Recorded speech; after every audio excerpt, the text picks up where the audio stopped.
दोस्तों, आज की कहानी है सासू माँ देवरानी से मेरी तुलना मत करो। चलो दोस्तों, कहानी को शुरू करते हैं। ये बहू कहाँ चली गई सुबह सुबह, मुझे तो नाना भी है, बड़बड़ा रही थी अम्मा जी। लल्ला, ये बहू कहाँ रह गई, गीजर चालू कर देती, मुझे नाना था। बेटे को आवाज लगाई, गीजर का बटन बाथरूम में ही है। अम्मा, हर्षा योगा क्लास गई है, चलिए मैं दिखा देता हूँ, बेटे ने साथ आने के लिए कहा। ये क्या बात हुई, कल से देख रही हूँ घर में टिकती ही नहीं तेरी लुगाई। नजर रख उस पर, कुछ गड़बड़ तो नहीं, चश्मा ठीक करते हुए बोली अम्मा जी। अरे ऐसा कुछ नहीं अम्मा, ये उसकी दिनचर्या का हिस्सा है, बेटा बटन दिखाकर चला गया। हर्षा और हितेश बड़े बेटे बहू हैं अम्मा जी के, वैसे तो अपने छोटे बेटे और बहू के साथ दूसरे शहर में रहती हैं अम्मा जी, पर अक्सर आती रहती है हर्षा के पास भी। छोटी बहू और बेटा दोनों नौकरी करते हैं, इसलिए पूरा साल तो काम होता है। बच्चों की परीक्षा के समय छुट्टी लेती है देवरानी और अम्मा जी को हर्षा के पास भेज देती है, जब तक वापस जाती है। अम्मा जी बच्चों की गर्मी की छुट्टियां खत्म हो चुकी होती हैं, इसलिए हर्षा और उसके बच्चे के लिए क्रिसमस की छुट्टियां ज्यादा अच्छी होती है। तुझे छुट्टी की क्या जरूरत है, घर पर ही तो रहती है, ऐसा अम्मा जी का कहना है।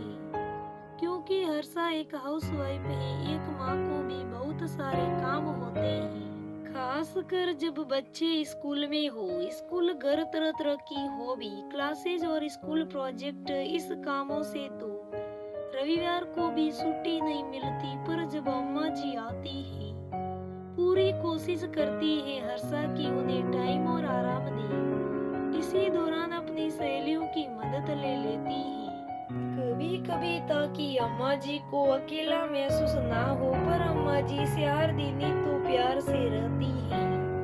5वें दिन तो तुलना शुरू हो जाती है, कितना भी कर ले हर्षा, पर देवरानी जैसी तनख्वाह नहीं लाती, इसलिए कम ही आंकी जाती है। कुछ भी कर ले, अच्छे से अच्छा खिला पिला दे या पानी भी बिस्तर पर दे दे।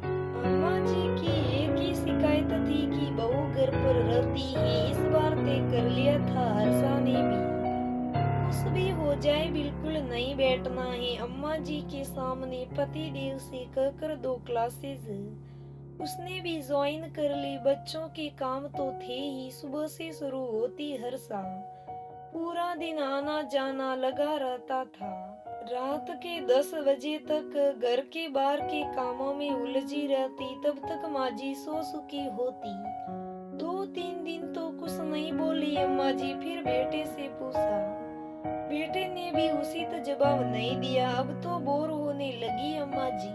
पहले तो ये कहकर शिकायत करती थी अपनी बेटी से भी कि पूरा दिन सर पर रहती है, तुमसे कैसे बात करूं। अब कहने लगी है कि बहू घर पर नहीं टिकती है। अब तो चाय पानी जैसे छोटे मोटे काम भी करने पड़ जाते थे, जिसकी बिल्कुल आशा नहीं की थी अम्मा जी ने। जैसे तैसे 1 सप्ताह निकल गया। रविवार का दिन था। मेरी वापसी की टिकट करवा दे लल्ला, मुझे नहीं रहना यहाँ। क्यों अम्मा, इतनी जल्दी? अभी तो आई हो, बेटे ने पूछा। घर में कोई बोलने वाला ही नहीं हो तो कैसे रहो, अम्मा ने कहा। लगता है इस बार मेरा आना बहू को अच्छा नहीं लगा, इसलिए घर में नहीं टिकती। उनकी शिकायत थी, अकेली तो वहाँ भी रहती हूँ, इस कारण मैं यहाँ आई हूँ, बेटे ने कहा। वहाँ तो परिस्थिति ऐसी है, इसलिए रहना पड़ता है। छोटी बहू तो बाहर निकलती है तो 4 पैसे कमा कर लाती है, इसके ऐसे घूमने रहने का क्या मतलब है। कहीं बुरी संगत में तो नहीं पड़ गई है, अब इस उम्र में क्या सूझा है। बच्चे भी बड़े हो गए हैं, अम्मा ने चिंता जताई। अरे बाप रे, तुम तो कहाँ से कहाँ पहुँच गई अम्मा। अच्छा, अपनी बहू से ही पूछ लो, क्यों नहीं टिकती घर में। बेटा हंसते हुए बोला। बहू बोली, हाँ अम्मा जी, मैं पूरा दिन घर पर नहीं रहती और पैसे भी नहीं कमाती, बच्चों को स्कूल ले जाती और लाती हूँ। इस तरह बस की फीस बसाती हूँ, क्लासेस भी खुद ले जाती हूँ, ताकि ऑटो के पैसे बच जाए, बच्चों को खुद पढ़ाती हूँ। आपको पता नहीं है आजकल ट्यूशन की क्या फीस हो गई है।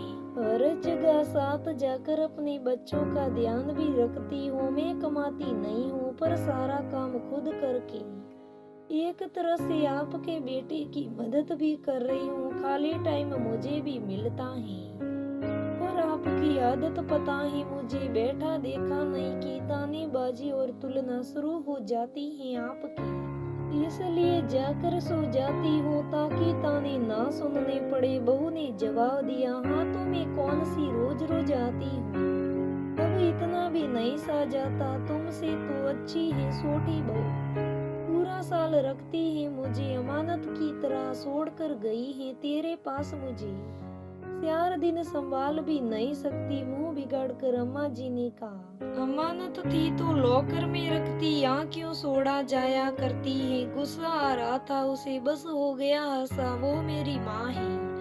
पतिदेव बीच में बोले, मुझे याद है वो माँ है, पर शायद वे भूल गई है कि वे हमारी भी माँ हैं, वे अमानती बने रहना चाहती हैं। मैं सोचती हूँ पूरा साल वहाँ अकेले अकेले बोर हो जाती होगी, थोड़ा टाइम दो, उनकी पसंद के काम करूँ और उनको घर जैसा मॉल दूँ, लेकिन उनको तो आदत हो गई है सामान बने रहने की। थोड़ी हलचल हुई नहीं कि अलार्म बजना शुरू, इसलिए इस बार सोचा कि अच्छा ही उन्हें छेड़ा ही ना जाए, जिस तरह वहाँ रहती है वैसा ही रखा जाए, इसमें क्या गलत है। अर्षा ने कहा। फिर अम्मा जी बोली, ऐसा नहीं है, वहाँ तो अपनी मर्जी की मालकिन हूँ मैं, जब जो चाहूँ कर सकती हूँ, वो मेरा घर है। अभी छोटे से बात करती हूँ, वो ले जाएगा मुझे आकर। गुस्से से अम्मा जी फोन लगाती है और बोली, बेटा तू मुझे लेने आ जा, यहाँ अच्छा नहीं लगता है मुझे। फोन स्पीकर पर रख कर बोली, अम्मा अभी क्या काम है अम्मा, हम दोनों घर पर ही तो हैं, जब जरूरत होगी तब ले जाएंगे। वैसे भी अभी मेरे ससुराल वाले आए हुए हैं तो घर में जगह नहीं है, थोड़े दिन वहीं रुक जाओ। उधर से आवाज आई, कुछ बोल नहीं पाई वो, लेकिन समझ चुकी थी। बेटा बहू आज मंदिर चले, मेरा घूमना भी हो जाएगा और अम्मा जी दर्शन कर लेगी, प्रार्थना कर लेना, अभी और टाइम निकालना है मेरे साथ। प्यार से हाथ पकड़ते हुए बोली बहू, और उस पर प्यार की गर्मी से ही उमड़कर आंखों में आंसू का था। कुछ वो दर्द था या ममता, ये माँ ही जानती थी।